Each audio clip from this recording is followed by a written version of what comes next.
गोमटेश्वर भगवान बाहुबली का मस्तकाभिषेक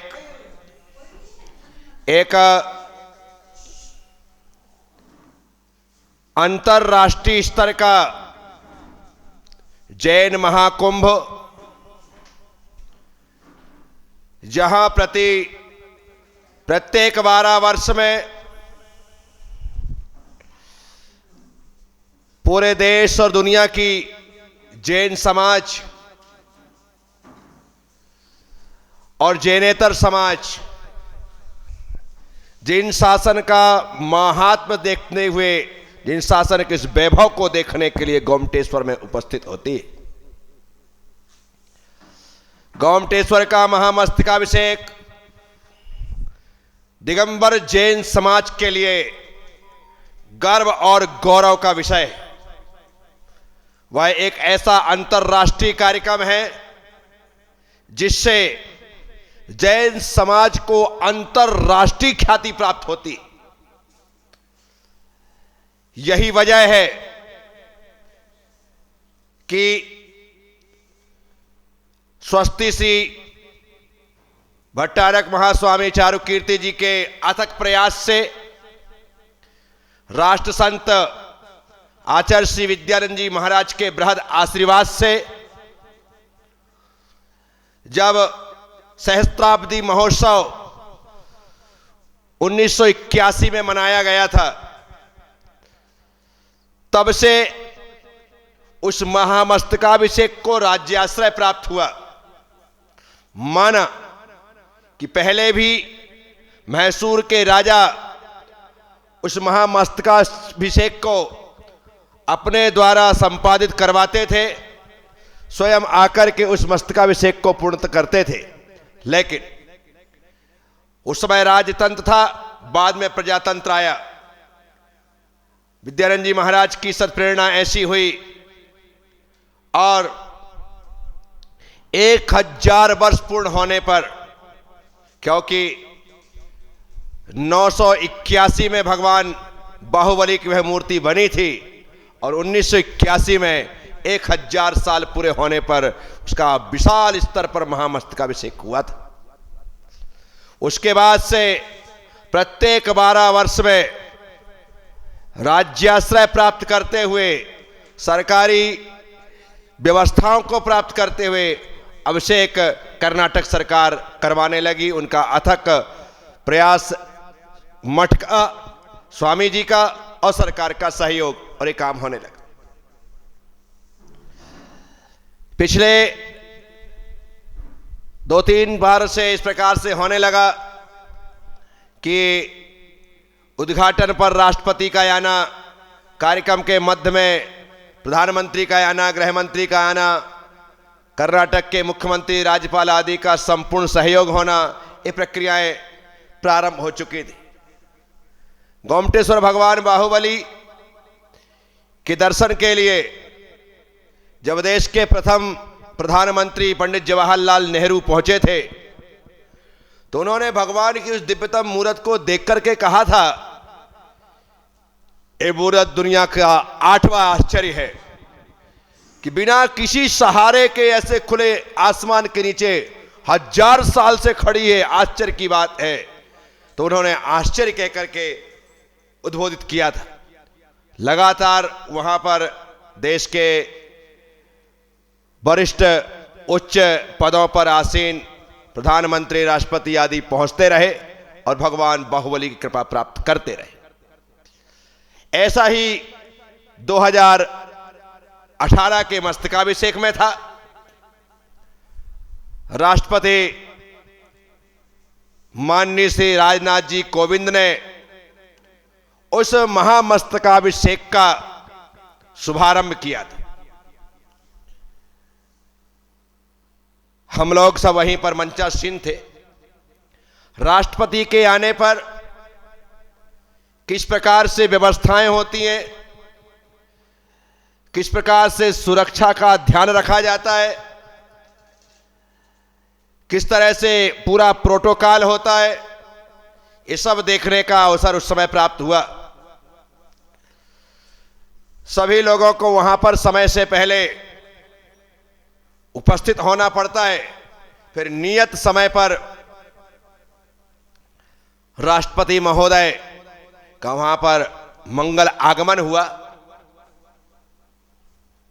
वे जब वहां आए स्वामी जी के साथ, राष्ट्रपति कोई सामान्य व्यक्तित्व थोड़ी है, देश का प्रथम नागरिक,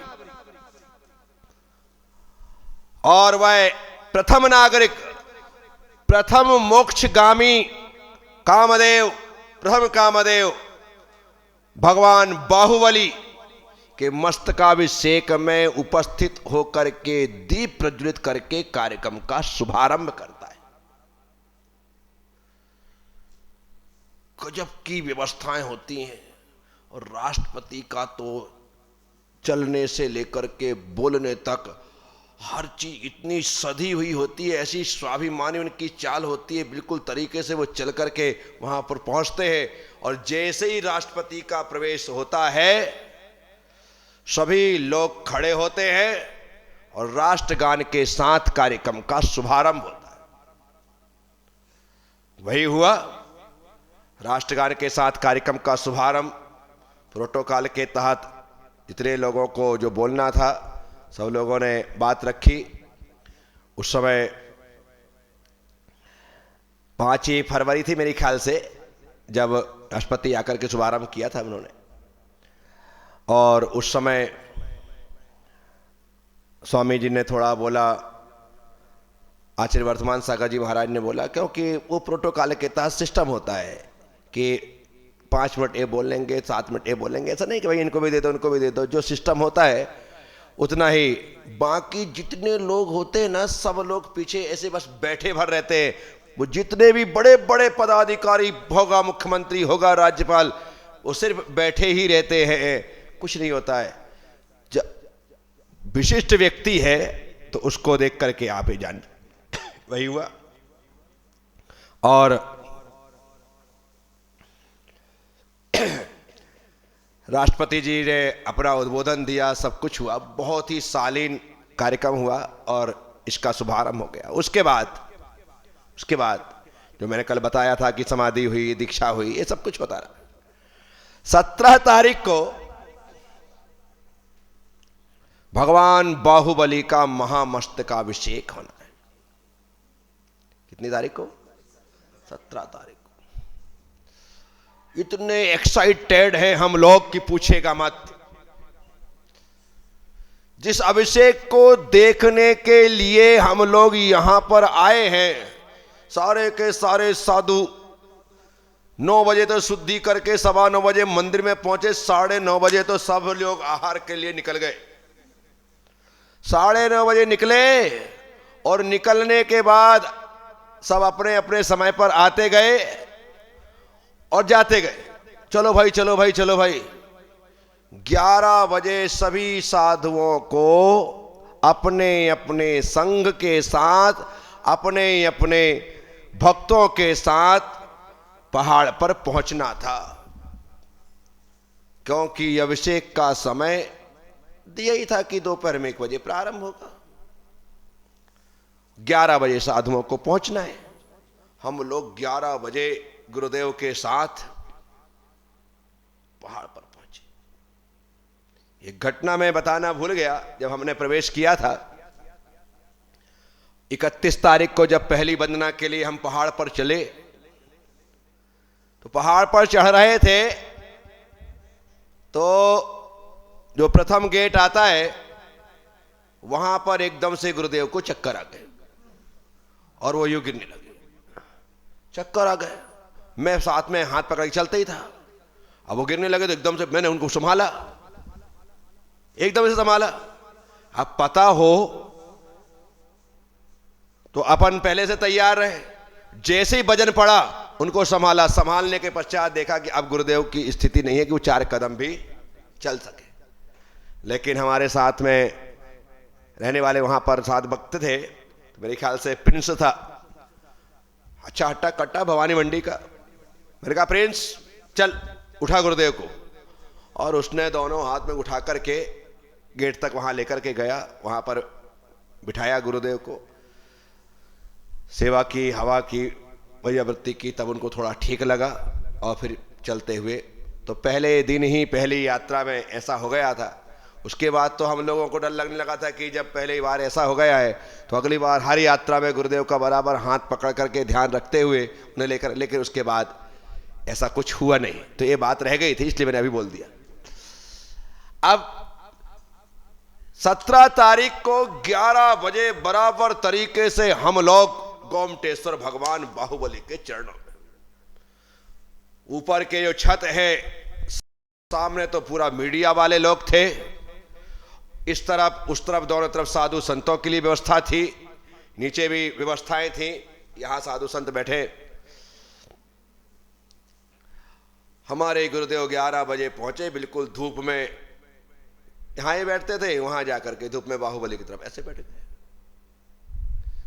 11, 11:30, पौने 12, 12, सवा 12, 12:30, अभी कोई नामो निशान नहीं अभिषेक का, अभी कोई नामो निशान नहीं है।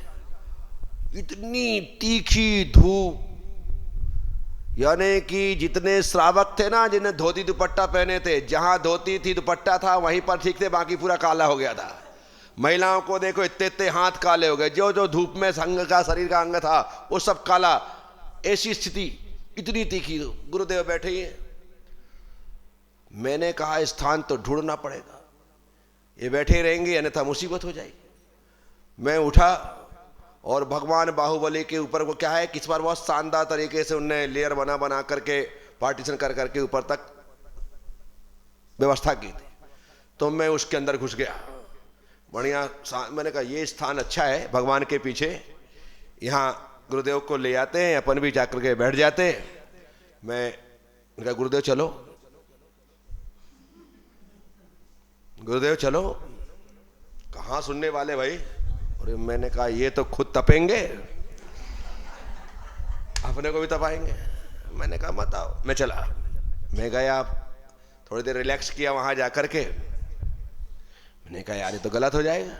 फिर आया, अब तो मैं सोच के गया था कुछ भी हो जाए उठा के लाऊंगा ही लाऊंगा, और फिर अपन ठान लेना तो फिर वो करके ही रहते हैं। उठा के ले गया, वहां गए, थोड़ा मैंने कहा आप मत लेटो, कम से कम छाया में बैठे रहोगे तो ही रिलैक्स। वहां छाया में बैठे रहे। 2 बज गए, 2:30 बज गए, 3 बज गए, 4 बज गए, अभिषेक का कोई नामो निशान नहीं। सब लोग धूप में हलाकान। प्रथम कलश करता अशोक जी पाटनी, वो शाह परिवार, और शाह परिवार तो शाह परिवार, परिवार क्या पूरा कुनवा ही उनके साथ। ऐसे टाइम पे तो हर व्यक्ति अशोक जी का रिश्तेदार हो जाए, है जो रिश्तेदार नहीं है वो दूर का बन के आ जाए, अरे मैं भी रिश्तेदार हूं अशोक जी का, ठीक भाई। और उनके साथ कम से कम जब पहला करता है, अभिषेक करता है, 11 करोड़ रुपए की राशि उन्होंने प्रथम कलश के प्रदान किए हैं। हॉस्पिटल बनना था उसके लिए, उन्होंने दिए। तो बस उनके साथ 50-100 लोगों की उनको फार्म पास दिए गए थे। इतने सब लोग इकट्ठे। 4 बज गए, 4:30 बज गए, 5 बज गए, अभी अभिषेक प्रारंभ नहीं हुआ है। कितने बजे होना था? 1 बजे। वो परिवार भी आकर के है। अभी इंतजार किया जा रहा है प्रदेश के मुख्यमंत्री महोदय का, क्योंकि उनकी उपस्थिति में ही वह कलश होता है, क्योंकि राज्याश्रय प्राप्त है। सरकार भी उसकी सहयोगी होती है। उस समय मेरे ख्याल से सिद्धरमैया थे ना, सिद्धरमैया मुख्यमंत्री थे। सिद्धरमैया आए और आने के बाद तकरीबन 5:30 बजे प्रथम कलश से अभिषेक हुआ। आहा, जैसे ही अभिषेक हुआ वो दिन भर की थकान, दिन भर की गर्मी, दिन भर का जो सोच अब कब होगा कब होगा, सब कुछ खत्म हो गए। सारे गिले शिकवे सब खत्म। अभी तो सिर्फ जलाभिषेक हुआ था, सिर्फ जलाभिषेक। क्यों? क्योंकि पाटनी परिवार को सिर्फ जलाभिषेक ही करना था और अभिषेक करना नहीं था। जलाभिषेक हुआ, बहुत सारे साधु संत, बहुत सारी माताजी, बहुत सारे लोग, क्योंकि दिन भर परेशान हो गए थे, चलो जलाभिषेक देख लिया, चलते चलो चलो चलने लगे। पर जो अभिषेक देखने आए हैं वो तो देखना पड़े, वो तो देखना पड़ेगा। और क्रम से हमने कहा कम से कम दूध का अभिषेक तो देखेंगे। अब दूध के अभिषेक का नंबर आया होगा मेरी ख्याल से 6 सवा 6 बजे। नीचे जाना है पहली बात, और नीचे से 2 किलोमीटर दूर जाना है त्यागी नगर दूसरी बात। सबसे बड़ी बात तो दूध का अभिषेक देखा। थोड़ा मोड़ा रूल डालते हैं क्या, ड्रमों से ऐसा दूध जाता है और पूरे भगवान नीरछीर की बहती धारा, जो हमने गीत सुना है, अद्भुत नजारा, अद्भुत दृश्य। अष्टगंध से होता है अभिषेक, जब हल्दी से होता है अभिषेक, वो अभिषेक देखने के लायक। और सबसे ज्यादा सुंदर अभिषेक होता है चूर्णाभिषेक, आटे के चूर्ण से जो अभिषेक होता है।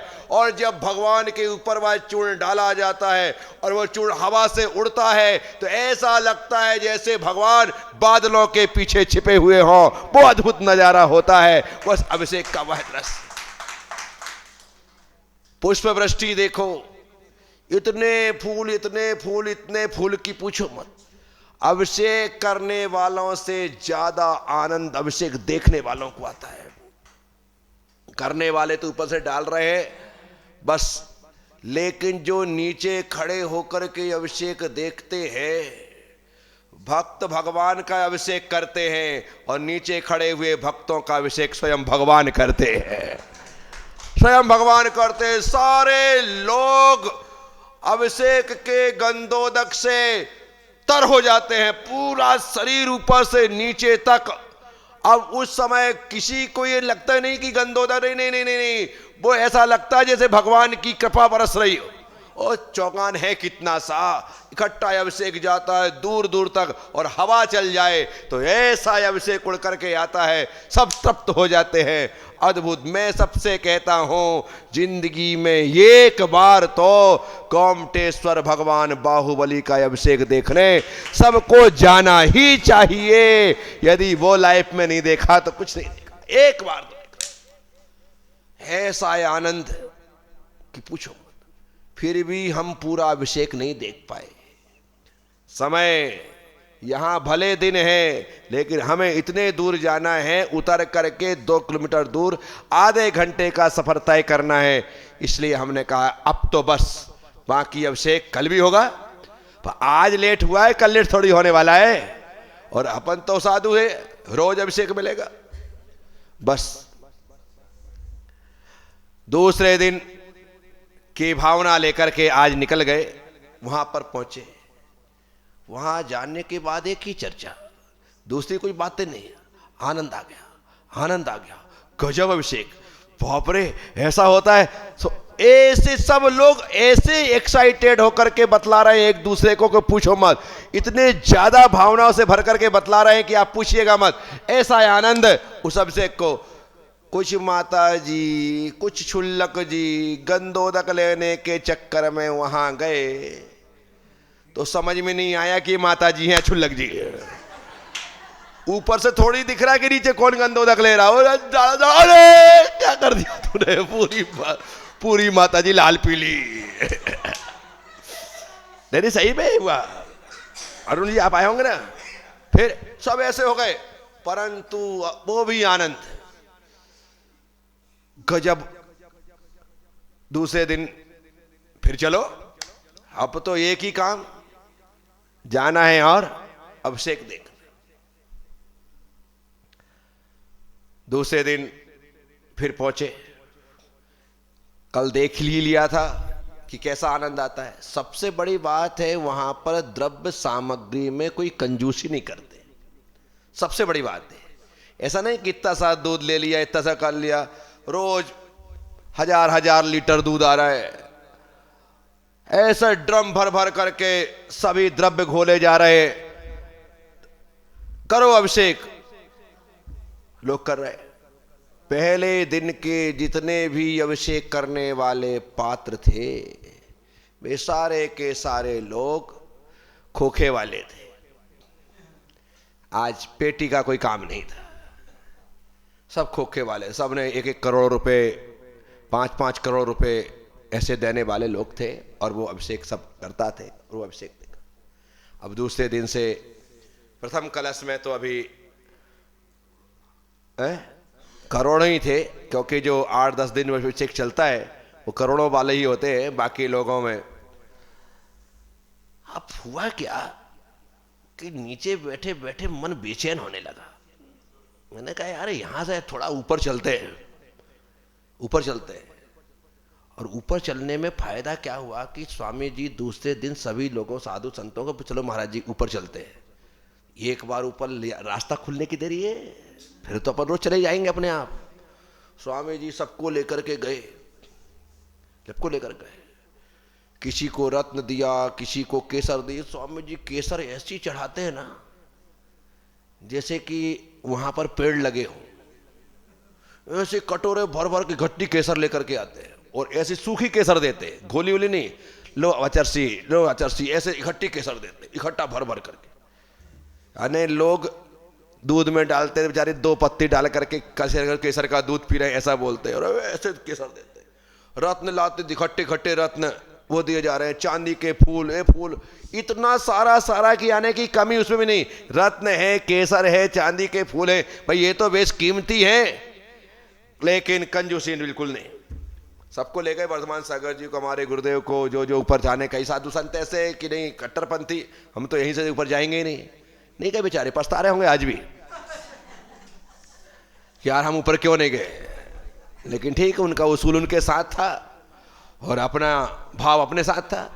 ऊपर गए, स्वामी जी ने दिया बढ़िया, भगवान के ऊपर केसर डाल दी, रत्न डाल दिए, चांदी के फूल डाल दिए, आनंद आ गया। चलो आप इतना कर लिया, अब रोज थोड़ी मिलेंगे सब चीज है। अब उसके बाद तो ऊपर जाने का ऐसा रस लगा कि पूछो मत। मैं, अमर कीर्ति जी, अमोक कीर्ति जी, हम सब लोग ऊपर पहुंच जाते हैं। और ऊपर हमारे पंडित जी थे, नंद कुमार जी, अच्छी जान पहचान थी उनसे, पहले से ऊपर चढ़े थे। अरे महाराज जी आओ, महाराज हमारे, वो उनकी बोलने का अलग ही स्टाइल, बहुत हमेशा खुश रहते हैं। और वो ऐसा करके हम लोगों को कलश दे देते थे, बोले अब भी करो अभिषेक। क्या करो, पहले तो बड़ा संकोच हुआ कि यार कैसे करें, अच्छा लगेगा, लोग देखेंगे, फोटो खींचेगी, वीडियो बनेगा। अरे मैंने कहा भाड़ में जाए दुनिया, इसी को देखते दागते रहेंगे तो अपन कुछ नहीं करेंगे। मैंने कहा डालो,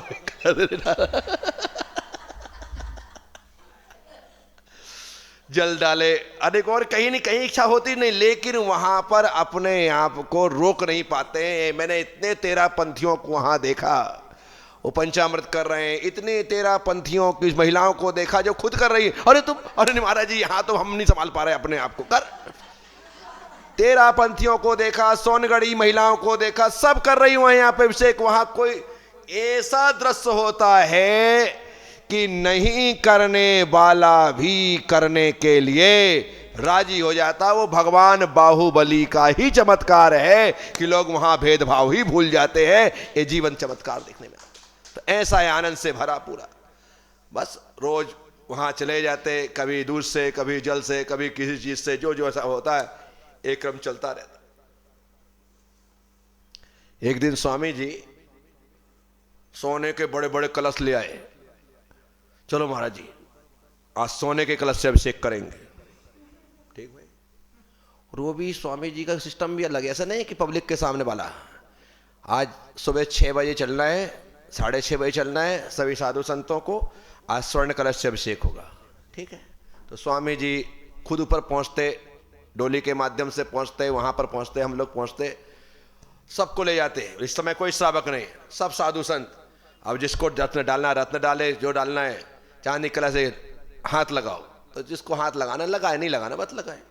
अपना हाथ तो इतना बड़ा था, कहीं से भी लगा देते थे, हाथ में ही पकड़ लेते थे। तो पूरा आनंद उस मस्तकाभिषेक का मैंने लिया, कहीं से कहीं तक कोई कसर नहीं छोड़ी। सुबह अभिषेक का आनंद लो, सुबह से जाते थे, थके हारे आते थे, फिर सीधे आहार के लिए उठते थे, फिर उन्हीं कमरों में त्यागी नगर में जहाँ प्लाई लगी थी उनके अंदर ही सामायिक आदि करके फिर शाम को आनंद यात्रा होती थी। ऐसे करते हुए अभिषेक का काल इतने अच्छे तरीके से व्यतीत हो रहा है कि पूछिएगा मत। कहाँ दिन पर दिन व्यतीत हो रहे हैं, कहाँ दिन पर दिन गुजर रहे हैं पता ही नहीं लगता। बस पूरा दिन इतना टाइट है, चलने दो। इसके साथ ही अपने को एक शौक चढ़ गया कि यार इतने सारे साधु संत आ रहे हैं, सब कुछ चल रहा है। मैंने कहा कि एक चौका तपोभूमि का लगना चाहिए। जितने साधु संत हैं इनका पड़गाहन अपने चौके में हो। बाहर लिखवा दिया तपोभूमि का चौका, और चौका चालू। अब भाई आहार होना ही है, मुझे आहार तुम देने वाले हो तो कुएं का पानी, सिगड़ी का उपयोग हमने नहीं किया कि सिगड़ी वाला नहीं हो सकता, कुएं का पानी का उपयोग वाला वो चौका लगवाना प्रारंभ किया। सबको पता लग गया कि प्रज्ञा सागर जी का तपोभूमि का चौका है। रोज 1-2 आचार्य आ जाए, या 2-4 मुनि आ जाए, 3-4 आर्यिका आ जाए, रोज कम से कम 8-10-12 लोगों का आहार होने लगा। हमारी सारिका जी थी उज्जैन से, वो बराबर तरीके से उसे संभालती थी। सोनू पूरा मैनेजमेंट देख ही लेता था, सब लाना सामान करना एक पहुंचाना, और भी शांतिनाथ आदि जो काम करने वाले थे वो व्यवस्था कर रहे थे, वसुभैया भी थे, सब लोग कर ही रहे थे। तो सब लोग अपना अपना काम कर रहे थे। अभी कभी देवनंदी जी का हार हो जाए, कभी गुप्तनंदी का हो जाए, कभी विशुद्ध सागर जी, सबके हार। रोज 1-1, 2-2 साधुओं के बड़े बड़े आचार्य वहां पड़गाना होता था। अब एक दिन हमारे गुरुदेव वहां निकले और सोनू के सामने जाकर खड़े हो गए। अब खड़े हुए तो उसकी छुट्टी फुट्टी खोल है। वो तो जानते नहीं कि मुझे करना क्या है, मुझे नहीं पड़गाया कभी, तो उनको क्या पड़गाएगा। ऊपर से नीचे तक पसीना पसीना। अरे बाप रे, परिक्रमा लगा ली, हे स्वामी बोल करके भीतर भी लिया लगा। इतने में पता लगा आचार्य लौट गए, कुछ हो गया। और फिर बड़े उससे मना करके वापिस वो लेकर के आया, आचार्य का आहार हुआ, कुछ हो गया होगा।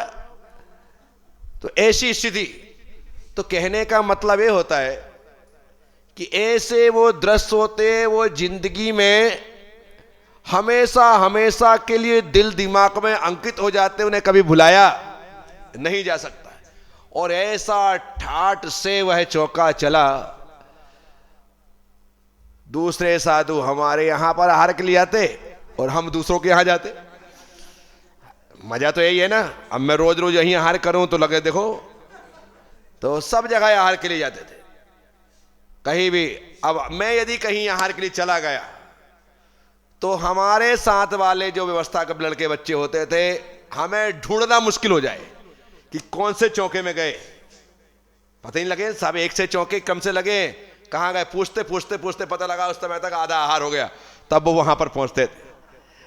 परंतु ऐसे चौकों में आहार करने का मजा ये होता था कि जो सामने आए, बिना क्रम के, बिना अपनी इच्छा के, जो मिल रहा है उसे लेना, और उसका जो स्वाद होता है, उसका जो आनंद होता है वो अलग होता है।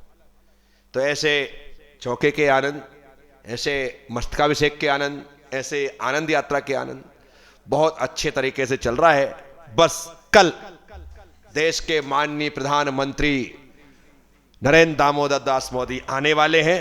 अब वो आएंगे तो क्या होगा हम आपको कल बताएंगे। ओम नमः, सबसे क्षमा, सबको क्षमा। जय गुरुदेव, जय महावीर।